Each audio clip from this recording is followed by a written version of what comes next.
Hello. Hi. Good. Well, how is everything going for you? It's good? Yay! Yay! I love that guy. I pay him every time. Okay, so I'm going to talk about Firebase, which is a little bit out of my depth. I usually do other topics, but I'm exploring Firebase now with my tentacles. I'm going into Firebase. So you can also do. Maybe after this talk, you will be interested about what Firebase is doing. So I think it's a quite interesting talk for you. So what's new in Firebase? Well, Firebase has changed a lot in the last 2 years. And maybe you know something, or maybe you heard something about Firebase, but today you will have like an up-to-date view. So let's first start with my intro. Okay. Yes. So I'm a Google Developer Expert, which is a title that Google gives to the most active members of the community. And in my case, I'm part of the Web Technologies group. And I go to a lot of conferences, I write blog posts, and I have lots of fun, as you can see. I'm also an international speaker. These are the talks I've done in the last 2 years when I decided to go full-time. And you can see there's a lot of talks going on in Europe. This year, I started to do talks in the US. And there's some other interesting bits. The ones in green are the ones I'm going to do before the end of the year. So there's one in Moscow, and the other one is in Reykjavik in Iceland. So I'm quite excited about these 2 trips. I'm also a blogger, and I usually publish my blogs on these Google Developers Experts publications in Medium. And just a few months ago, I got the 3 top blog posts in that publication, so I was really excited. And you can see that I'm quite active on blog posts as well. In London, I run 2 communities. One is Angular Zone, the other one is GraphQL London. So if you want to see what we are doing, you can catch up online. We record all the meetings, and these are quite cool communities to attend to. Just this year, I've been running also some host gigs. So I go to some conferences, and I'm the master of ceremonies, like you are today. And I usually play with the audience, like do some crazy things, make them do some crazy things. Today I'm not going to try anything of that, but just so you know. So why I'm talking about what's new in Firebase? Well, the main reason is because there was the Firebase Dev Summit just a few days ago. It was celebrating the new updates on the platform. And this happened in Amsterdam, and I have this video I want to show you. So let's see, just for a moment.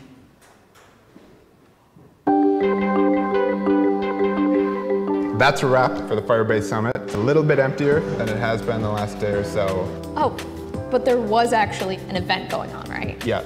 It was kind of the reason we were here. It's a beautiful venue. We launched some stuff. We did. We launched predictions. I predict that's going to be a big hit. A/B testing for a remote config, so you can figure out what you want your app to be like. Super excited about Crashlytics too. I'm so glad that's ready. Man, that was so cool. Todd did a talk on analytics with BigQuery. We had the cloud functions, like writing great code and getting those to scale from Thomas and Lauren. We had the Flutter team here. We had the Fabric team here. We had the Firebase team here. It was just this great amount of talks that we got to listen to. And we gave a talk too. Did we? Yeah, 0 to F. There were so many talks, so many great presenters. The only thing I enjoyed more than watching the talks was talking to everyone who came. I loved the Ask Firebase Lounge. It's so great seeing what people are building, answering their questions. I always end up learning so much more. There were some great code labs going on where people got to do this like hands-on training while the engineers were sitting there helping them. And then after we talk to them, we do all this business, we get to hear what they're doing, we got to go party with them. They had a DJ. Yep, I don't know, it made me dance.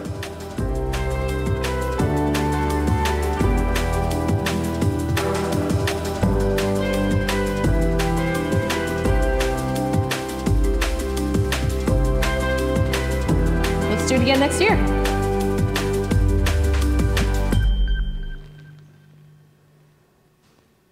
Okay, it's great. I don't have to present. Do it for the sheep. And up. Wait. Oh, the sheep, though. Oh my God. I love sheep. There it is. Oh. Okay, we are safe now. So, few announcements in Firebase. And a lot of new products were announced. Probably the most exciting is predictions. And I'm going to cover all of these different services in this talk. So let's start by covering all of the services that are available in Firebase. And there are plenty of them. Today, you can count 19 different services. So let's see these services. I mean, these are based on development and test, and probably you can recognize some of them. The ones I'm going to cover will be Crashlytics, and then this is another section. And for this one, I'm going to cover the new dashboard with analytics. Then we will see the new cloud messaging, remote config, and also A/B tests, which is quite cool. And then we will end with probably the most exciting one, which is predictions, which is machine learning. So as you can see, there are a lot of services. There's no time to cover all of them. And we will just cover the ones that were changing on Dev Summit. There was also this announcement, which was quite surprising because I'm not so familiar with Firebase technologies, and is the amount of developers they already have. Like, what would be your guess on how many developers they have?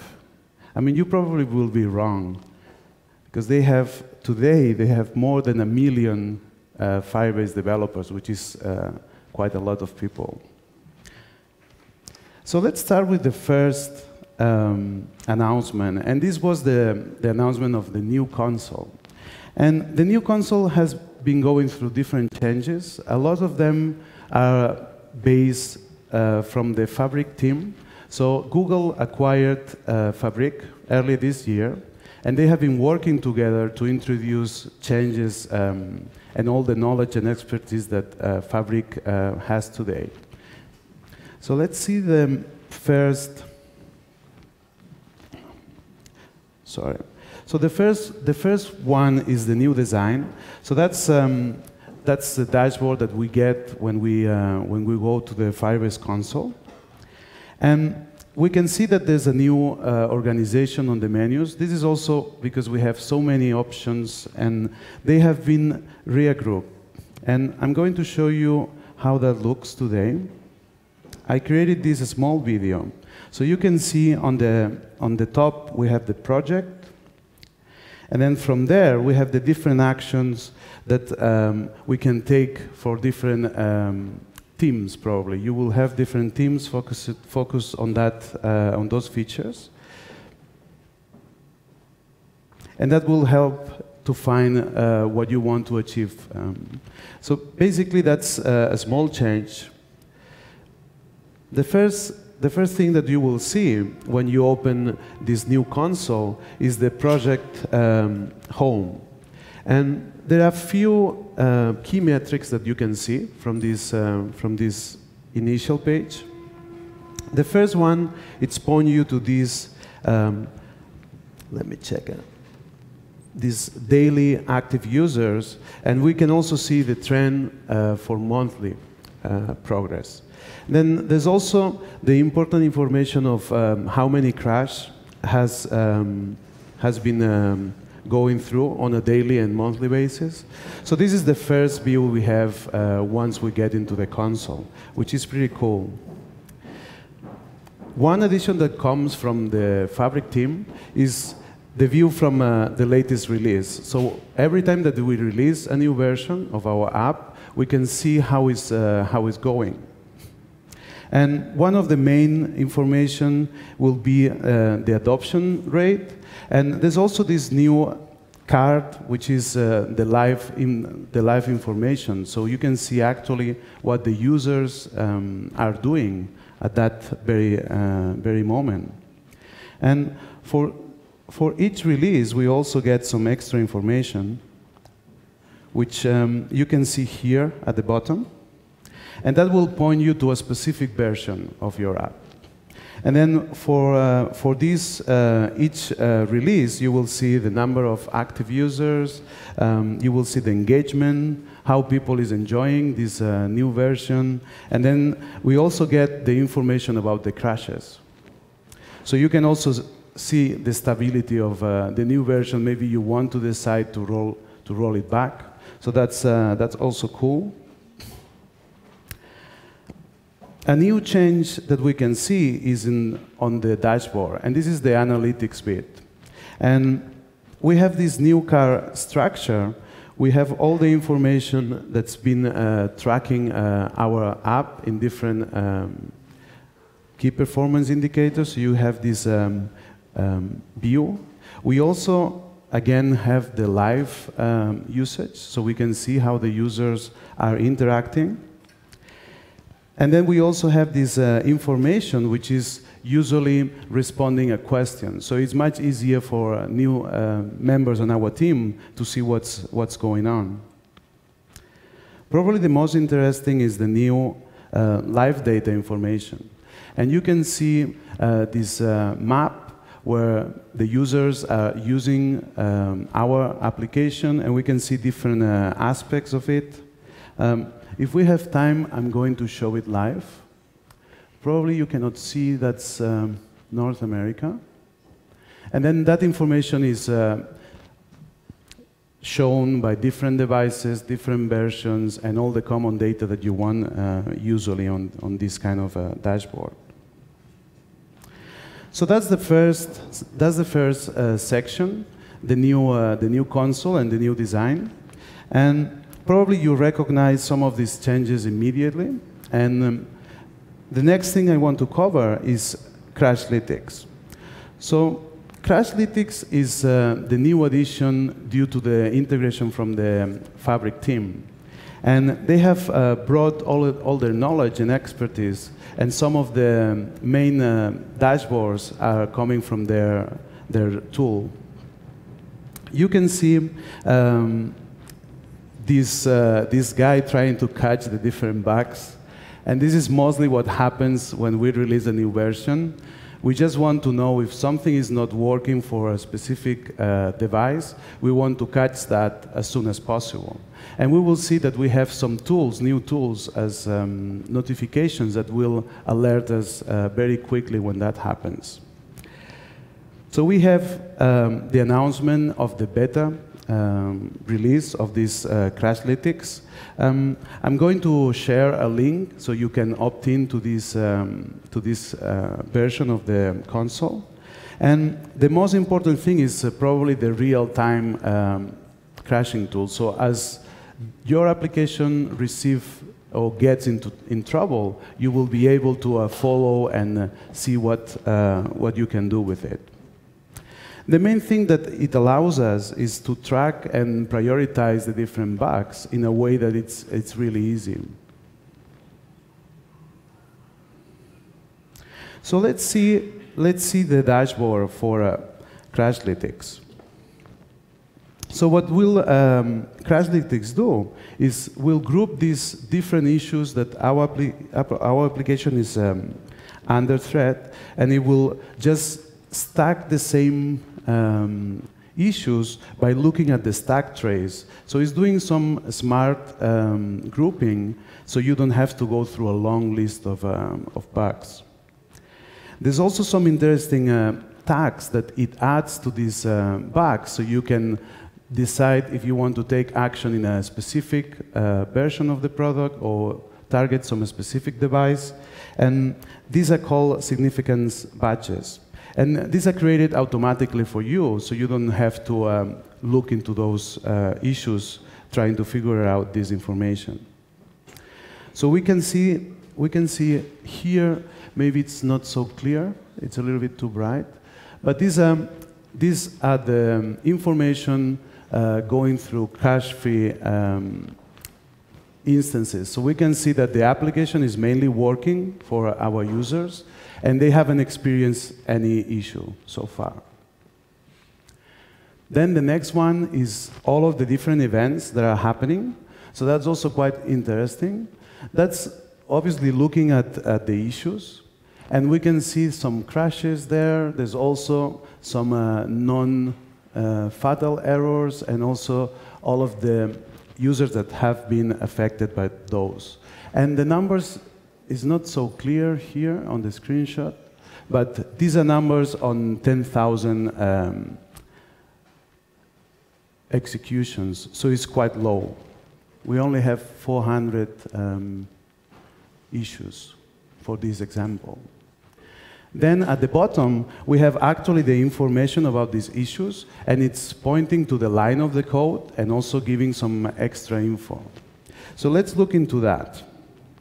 One of the things that Crashlytics can do for us is add this, what it's called custom keys. And it's not really good. You cannot see the information in there, but these are some keys that we can define in our application and gather that information when the crash happens. So we can then see if, for example, the user has, if it's a game, we can see, for example, the level at the game that the user was when this error happened.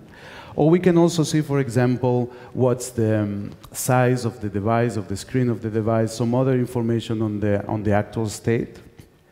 And that's quite interesting. We can also maybe gather the custom settings that the user has set up on his device or her device. And that information will be key to target the solution, to implement a solution for that issue.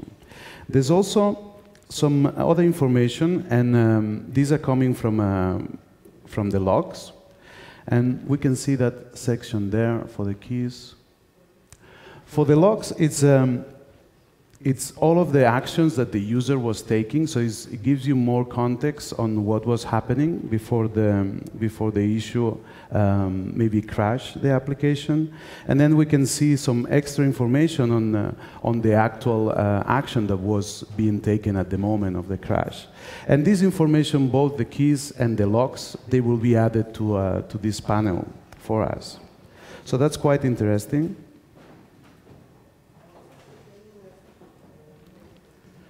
We can see here at the bottom, is not so clear. Sorry for that. Another interesting feature that we get is the real-time alerts. And this is what I was explaining before. One of the benefits is the moment we get in trouble, we can get these notifications that will just tell us that something is going, something unexpected happened. So this, for example, is pointing to a new issue, and it's also giving you some key information on what file was involved.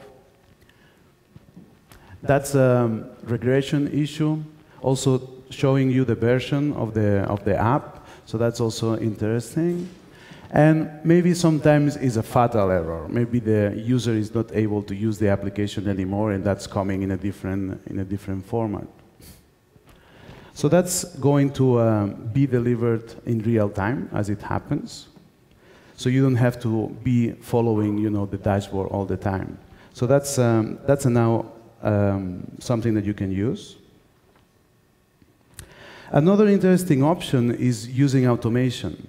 And if you are familiar with Cloud Function, this is Crashlytics, and that's Cloud Functions, is that we can now, from an issue, we can initiate any process that can be run on a Cloud Function. So that means that we can send, for example, an email, we can initiate some process that we have automated in our team. We can also maybe send a message to a Slack channel so everyone on the team is aware.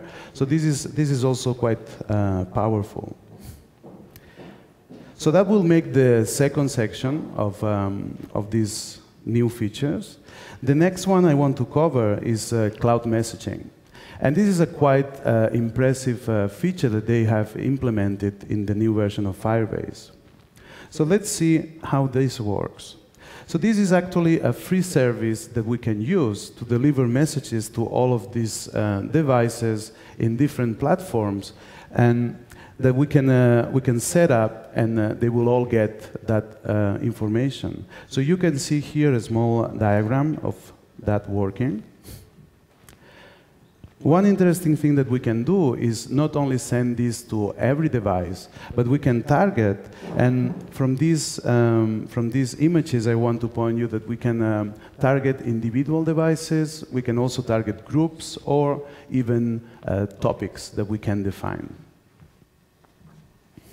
So how this works? Well, the first thing that we need to do is subscribe to the Firebase Cloud Messaging. And each device will subscribe to that channel of messages. And once we have that done, we can then program targeting these different options. And then the platform will just make sure that every device that was under those criteria will be delivered a message. But that's probably not the most impressive. The most impressive is the amount of messages that we can deliver. So here in this little animation, I can show you that we can send like a humongous amount of messages, and in a really short amount of time. I mean, if you are thinking of what you can do with this, is amazing. And remember that this is for free as well. That covers all of the common devices, so we have Android, iOS, and web. And we can not only send this amount of messages to all of these devices, but we can also customize what information receive, so we can improve the experience for different devices. Another interesting option is that we can run a specific A/B test on this based on that information. So for example, we can use a group, or we can use a topic defined on this Firebase Cloud Messaging, and try different formats for that specific notification and see which one is more successful.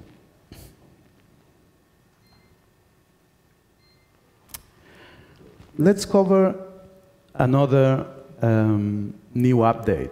And this is pointed to the remote config. So what is the remote config? The remote config is where we can define some parameters that we hold not on the devices, but on our servers. And then we can define these parameters and target different features on our app. So then we can customize those features and give a different experience. So the first thing that we can do is, for example, customize the experience on different seasons. It can be, for example, on a daily basis, it can be on a weekly basis, and then we can change the experience from the users given those times.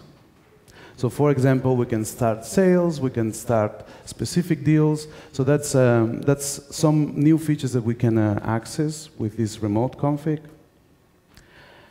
Another thing we can do is target the specific audiences. So depending on the country, for example, and the platform, we can also give a different experience.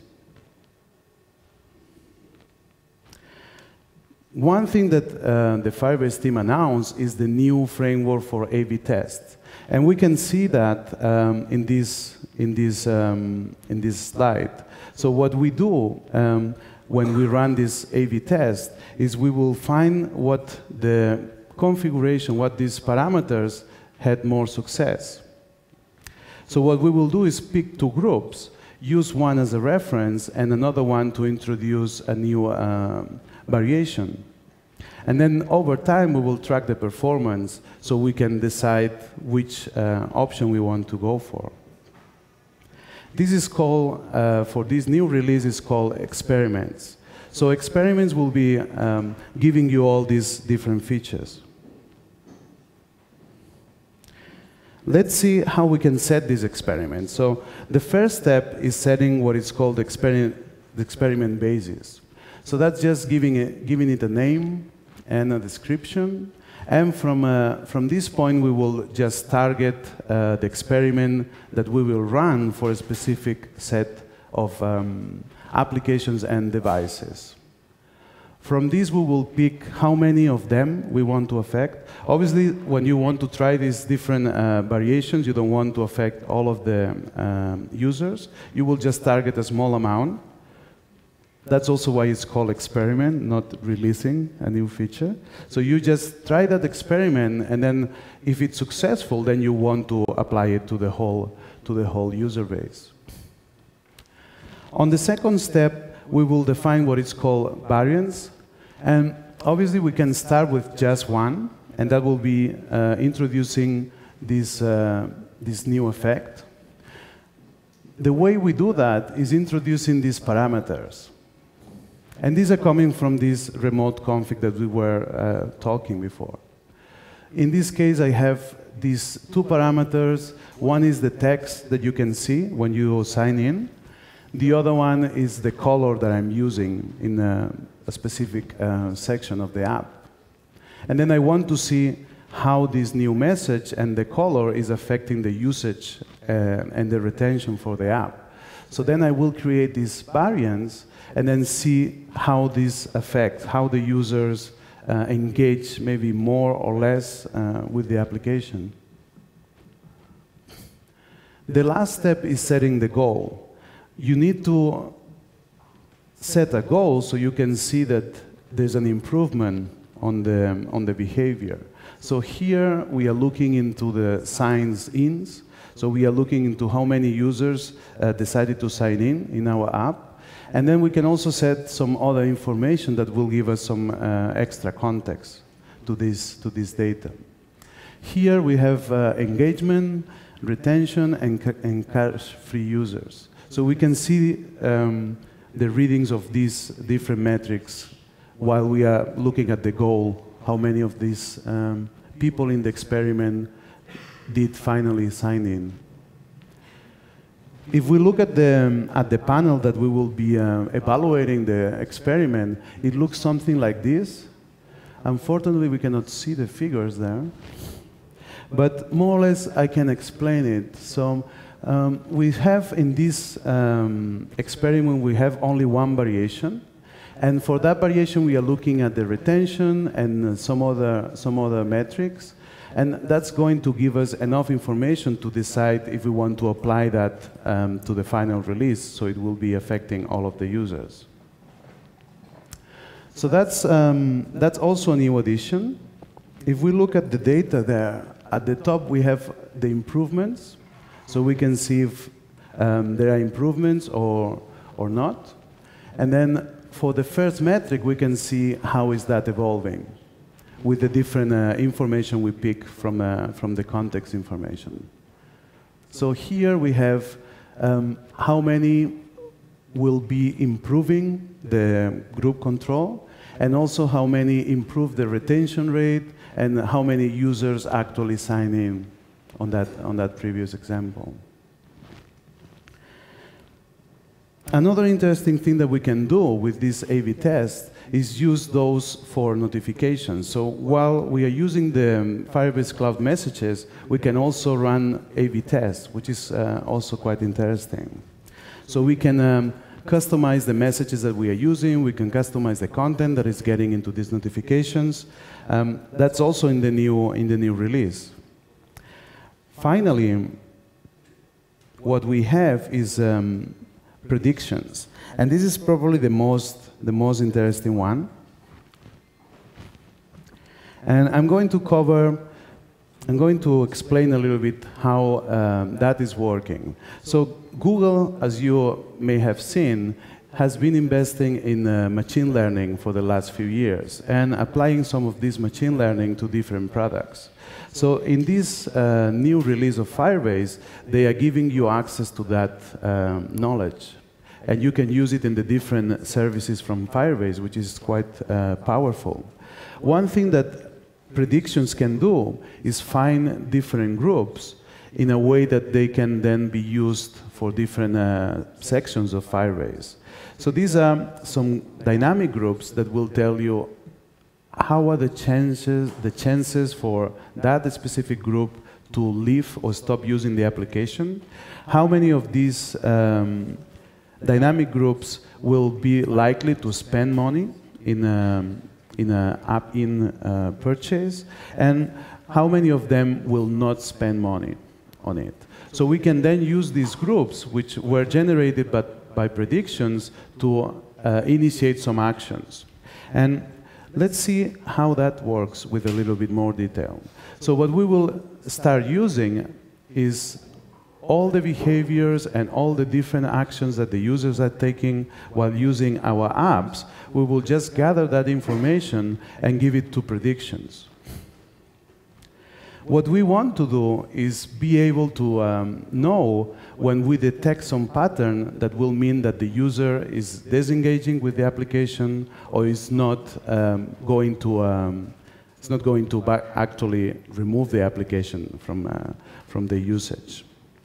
So what we are trying to do is also trying to guess, not for the people that is going to stop using the application, but actually the active users, if they are going to be doing purchases.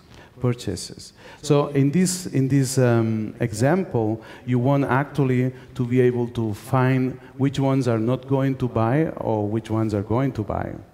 So that could be really useful.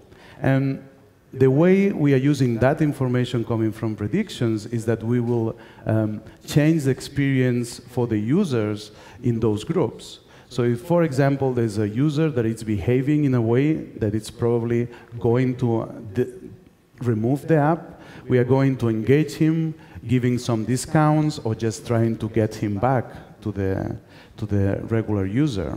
And that will also bring, if we look at the groups from people that it's engaged and that probably will make a purchase, you can also increase the performance of your, the profits of your app, which is also cool. The way predictions works is it creates these models, and then it changes these models depending on the success. So you need to give predictions some time, but you can start using these groups in your different sections of Firebase. And this will work for analytics, this will work also for A/B testing and notifications. So what is what we achieve with predictions? What we can do is customize the experience of the user. So if we find out by using analytics, we find out that there are some users which are not happy and they are mostly likely to remove the application, what we can do then is give them some extra. So for example, if it's a game, we will just give them more lives. So then they are more likely to keep using the app. But we are doing this automatically. So we are just using these different groups that predictions create for us, and we're just telling Firebase how to behave. The same can be done with notifications. So if we detect some of these users, this group of users which are not so happy, we can send them some discount and just convert them to a happy user. That's pretty awesome. So basically what we are doing is increasing the chances of engagement with them. And if we give them some rewards, they will be more likely also to do in-app purchases. The next thing is we can also create custom predictions. So we have these default groups, which are these three groups that we define, the ones that are going to leave the application, the ones that are more likely to make an in-app purchase, and the ones that are not interested in that. We can also create other groups based on some custom predictions that we can build. And that's probably the most interesting. We can then use that information to run specific actions that will target more or less, risky groups. So we cannot just target the group that is maybe going to remove the application, but also take some other users that will also, make them happier while they are using the app. So, well, that was more or less all. You can try all of these features and Crashlytics by using this URL. And I'm going to show you a small demo so you can see how that looks.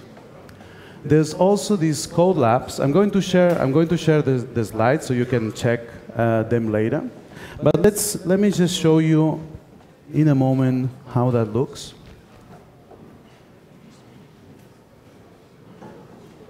So this is if you want to use any of these features, there are some demo projects that you can use. And the only thing you have to do is go to your console, and once you need to follow the link, they will send you an activation, so it will take a few minutes. Once you have the activation, then you can, from this welcome page, you need to go to this Explore a Demo Project. And that's the quickest way to test those. And then from here, you can see all of the different features I shown you before. So this is, for example, the project view. And then you can navigate to analytics. What we also saw is probably the most cool is this stream view. And that's giving you the live data from the usage of the different users. And we can navigate that information. For example, pick one random user. That's also quite cool. From all of the users using your app, you can pick one and see what how they are interacting. And you can see the timeline. See if they are happy. For example, this is a Samsung in Atlanta. And we can also move to another user, maybe one that is active now. Well, this information is coming from a game, which is called Flooded. But you can play with it a little bit more later. What else I can show you? Probably the predictions.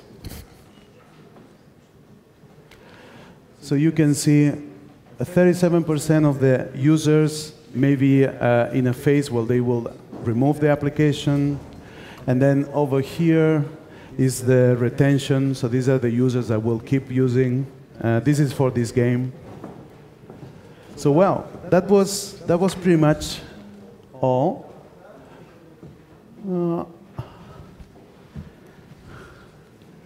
Hope you have enjoyed this overall overview of these DevFest announcements. And yeah, if you have any questions, you can come to me. I'll stick around. Hope you enjoyed. Thanks for hearing me.